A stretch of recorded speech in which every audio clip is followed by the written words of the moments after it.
आपका माइंडसेट ही आपकी जिंदगी का असली इंजन है। यह आपके हर फैसले, सीखने के तरीके और सक्सेस के आउटकम्स को नई दिशा देता है। सोचिए, अगर मैं आपको बताऊं कि आपके अंदर एक ऐसा पावर है जो हर चैलेंज से उभरने में मदद कर सकता है। कैरल डॉग की किताब mindset the new psychology of success में यही राज की बात बताई गई है। इस बुक समरी में हम फिक्स्ड और ग्रोथ माइंडसेट के बीच के फर्क को समझेंगे और देखेंगे कि कैसे आप अपने पोटेंशियल को अनलॉक कर सकते हैं। हम सब सक्सेस और पर्सनल ग्रोथ चाहते हैं, लेकिन अक्सर हम अपने पुराने सोच के पैटर्न से खुद को ही रोक लेते हैं। आज हम प्रैक्टिकल तरीके और रियल लाइफ एग्जांपल से डिस्कस करेंगे कि आप अपने माइंडसेट को कैसे बदल सकते हो। इस बुक समरी को सुनने के बाद अंत तक आपके पास एक क्लियर रोड मैप होगा, जिससे कि आप फिक्स्ड बिलीफ को तोड़ सकते हो और एक इंपावरिंग ग्रोथ माइंडसेट एडॉप्ट कर सकते हो, चाहे वो पर्सनल लाइफ हो या करियर हो या रिलेशनशिप। तो चलिए स्टार्ट करते हैं। पहले चैप्टर में ऑथर बताते हैं कि फिक्स्ड माइंडसेट में व्यक्ति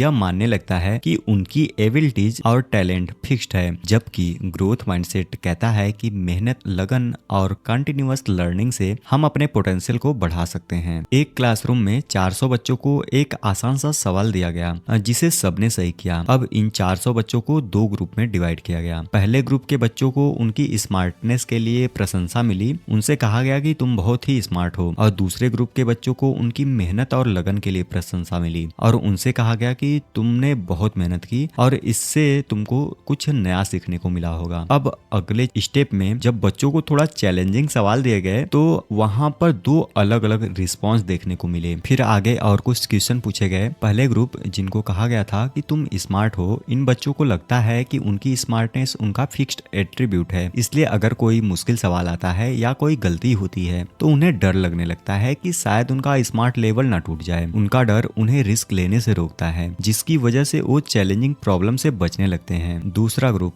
जिनको कहा गया था कि तुमने बहुत मेहनत की, इन बच्चों को यह समझ में आता है कि मेहनत और कोशिश ही उनकी असली ताकत है। उन्हें कोई कठिन सवाल आता है तो उनका दिल हिम्मत से भर जाता है। उन्हें लगता है कि गलती करना एक लर्निंग प्रोसेस का हिस्सा है, जिससे वो अपने आप को और बेहतर बना सकते हैं। और इस अप्रोच से उनमें रिसाइलेंस और एनर्जी डेवलप होती है और वो हर चैलेंजेस को एक अपॉर्चुनिटी के रूप में देखते हैं। और इस स्टडी से हमें यह पता चलता है कि प्रशंसा का तरीका कितना महत्वपूर्ण है। अगर हम सिर्फ यह कहते हैं कि तुम स्मार्ट हो तो बच्चों में एक फिक्स्ड सोच डेवलप होती है और जहां वो अपनी गलतियों से डरने लगते हैं। लेकिन अगर हम उनकी मेहनत को समझें और उनका सम्मान करें तो बच्चों में अपने आप को बेहतर करने का जज्बा आता है और वो हर फेलियर को एक सीखने का अवसर समझने लगते हैं। अब जब हमने यह समझ लिया कि किस तरह से प्रशंसा माइंडसेट को सेव करती है, तो चलिए देखते हैं कि यह फिक्स्ड बिलीव्स आपकी ओवरऑल एबिलिटी को कैसे लिमिट कर देते हैं। नेक्स्ट चैप्टर में ऑथर बताते हैं कि अगर हम सोचते हैं कि इंटेलिजेंस और स्किल बदलने लायक हैं, तो हम ज्यादा चैलेंजेस लेने के लिए तैयार रहते हैं। फिक्स्ड माइंडसेट हमें यह सोचने पर मजबूर करता है कि टैलेंट पहले से ही डिसाइड हो गया है, जिससे कि हम रिस्क लेने से कतराते हैं। एक स्टडी में यह देखा गया कि जिन लोगों में यह बिलीव होता है कि उनकी एबिलिटीज इंप्रूव हो सकती है, वे अपने मुश्किल टास्क को जल्दी खत्म कर लेते हैं। बिजनेस और स्पोर्ट्स के फील्ड में भी वो लोग अपने स्किल्स को कंटिन्यूसली अपग्रेड करते हैं। उनका प्रोग्रेस लिमिटलेस होता है। और इस एग्जाम्पल से यह साफ होता है कि ग्रोथ माइंडसेट से आप हर चैलेंजेस को अपने इंप्रूवमेंट का मौका बना सकते हो। नेक्स्ट चैप्टर में ऑथर बताते हैं कि फेलियर को एक निगेटिव और परमानेंट सेटबैक के रूप में नहीं, बल्कि एक टेम्पररी चैलेंज के रूप में देखा जाता है। फिक्स्ड माइंडसेट वाले फेलियर को अपनी लिमिटेशन के रूप में देखते हैं, जबकि ग्रोथ माइंडसेट वाले कहते हैं कि हर फेलियर से वैल्यूएबल फीडबैक मिलता है। पॉपुलर एंटरप्रेन्योर्स और एथलीट्स भी अपने अर्ली फेलियर को स्टेपिंग स्टोन मानते हैं। हर सेटबैक से उन्हें एक नया लेसन मिलता है। यह अप्रोच फेलियर को कंस्ट्रक्टिव बनाता है और कंटिन्यूअस इंप्रूवमेंट को प्रमोट करता है। चलिए अब देखते हैं कि स्पोर्ट्स के फील्ड में चैंपियंस अपने माइंडसेट को कैसे यूज करते हैं। नेक्स्ट चैप्टर में ऑथर बताते हैं कि स्पोर्ट के कॉन्टेक्स्ट में चैंपियंस फिक्स्ड माइंडसेट के बजाय ग्रोथ माइंडसेट को एडॉप्ट करते हैं। उनका फोकस सिर्फ रिजल्ट पर नहीं, बल्कि प्रोसेस, प्रैक्टिस और कंटिन्यूअस लर्निंग पर होता है। माइकल जॉर्डन जैसे रिनोवेंड एथलीट ने हर डिफेट को अपने परफॉर्मेंस से रिफाइन करने का एक मौका माना। हर मैच के बाद बाद उन्होंने अपने मिस्टेक को एनालाइज किया और उनसे सीख लिया, जिससे कि उनकी गेम और बेहतर हुई। इस अप्रोच से चैंपियन अपने परफॉर्मेंस में कंटिन्यूअस इंप्रूवमेंट और रिसाइलेंस डेवलप करते हैं। अब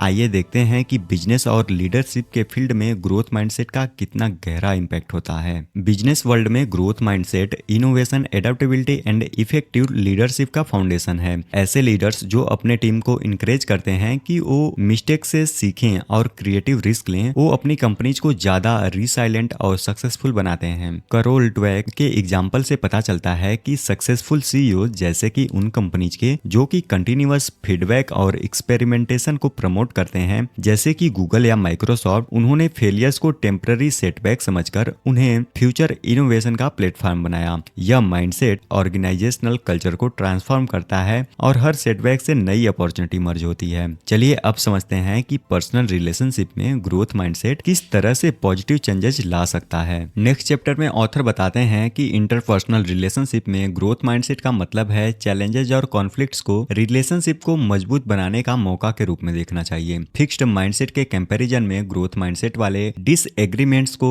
सीखने का एक प्रोसेस समझते हैं। एक कपल जो कि अपने झगड़े के बाद ओपनली बातचीत करके, जिसमें कि दोनों एक दूसरे से सीखकर अपने बिहेवियर को किस तरह से इम्प्रूव कर सकते हैं, इस पर बात करते हैं और अपने बिहेवियर को इम्प्रूव करते हैं, तो उनका रिश्ता टाइम के साथ और गहरा होता जाता है। करोल ड्वेक के इनसाइट्स के मुताबिक ऐसे पार्टनर्स अपने डिफरेंसेस को टेम्पररी इशू समझकर उन्हें रिजॉल्व करने में लग जाते हैं, जिससे कि म्यूचुअल अंडरस्टैंडिंग और एम्पैथी बढ़ जाती है। इस अप्रोच से रिलेशनशिप में लॉन्ग टर्म ग्रोथ और स्टेबिलिटी आती है। अब आइए देखते हैं कि फिक्स्ड माइंडसेट को ग्रोथ माइंडसेट में बदलने के लिए क्या प्रैक्टिकल स्ट्रेटजी एडॉप्ट की जा सकती है। इस बुक का सबसे इम्पोर्टेंट और लास्ट चैप्टर, यहाँ पर ऑथर बताते हैं कि कैसे हम अपने फिक्स्ड बिलीफ को तोड़कर एक एम्पावरिंग ग्रोथ माइंडसेट अपना सकते हैं। इस प्रोसेस का foundation self awareness, continuous practice और कंस्ट्रक्टिव फीडबैक पर बेस्ड है। हर किसी की जिंदगी में ऐसा पल आता है जब हम अपने आप से कहते हैं कि मैं इतना ही हूँ या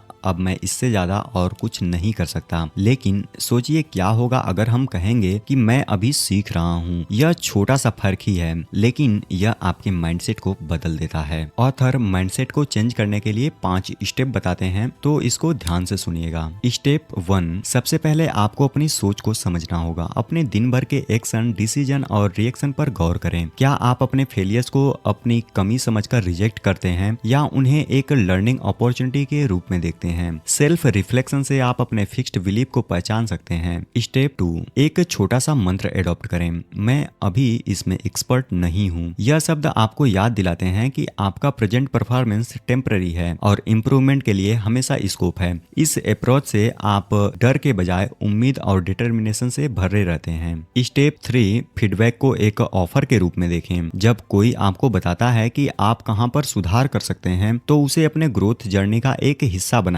गलतियों को अपने आप को बेहतर बनाने का एक अवसर समझिए, क्योंकि हर एक गलती आपको एक नया लेसन देती है। स्टेप 4, चेंजिंग माइंडसेट एक दिन का काम नहीं है। रोजाना रिफ्लेक्टिव जर्नलिंग, सेल्फ असाइनमेंट और पॉजिटिव अफर्मेशन से आप अपने नए बिलीफ्स को रीइंफोर्स कर सकते हैं। अपने दिन के अंत पर कुछ वक्त निकालें और सोचें कि आज आपने क्या सीखा और कैसे आप अपने एक्शन को कल के लिए बेहतर बना सकते हैं। स्टेप 5, हर छोटी मेहनत को सेलिब्रेट करें। चाहे रिजल्ट तुरंत ना आए, जब आप अपने एफर्ट्स का सम्मान करते हैं तो आपको हर छोटी इंप्रूवमेंट पर गर्व महसूस होता है, जो आपको नए चैलेंजेस लेने के लिए मोटिवेट करती है। चेंजिंग माइंडसेट एक ऑनगोइंग जर्नी है। हर दिन एक नया अवसर है अपनी सोच को ट्रांसफॉर्म करने का। जब आप सेल्फ अवेयरनेस, कंस्ट्रक्टिव फीडबैक और कंसिस्टेंट प्रैक्टिस को अपनाते हो, तो आप अपने फिक्स्ड बिलीफ को तोड़कर अपनी अंदर छुपी हुई पोटेंशियल को अनलॉक करते हो। अब जब आप समझ गए हैं कि कैसे हर छोटी चीज आपके माइंडसेट को बदल सकती है, तो सोचिए कि आज से ही आप अपने फेलियर्स और चैलेंजेस को एक नए नजरिए से देखना शुरू करेंगे। आज हमने करोल ड्वेक की book the mindset, the new psychology of success के 7 मुख्य chapters, the mindset, the truth about ability and accomplishment, the truth about failure, sports, the mindset of a champion, business business mindset, the leadership, relationship mindset and love और changing mindset को detail में explore किया। और हर chapter से यह सीखने को मिलता है कि कैसे फिक्स्ड बिलीफ को तोड़कर सेल्फ रिफ्लेक्शन और कंटिन्यूअस लर्निंग के जरिए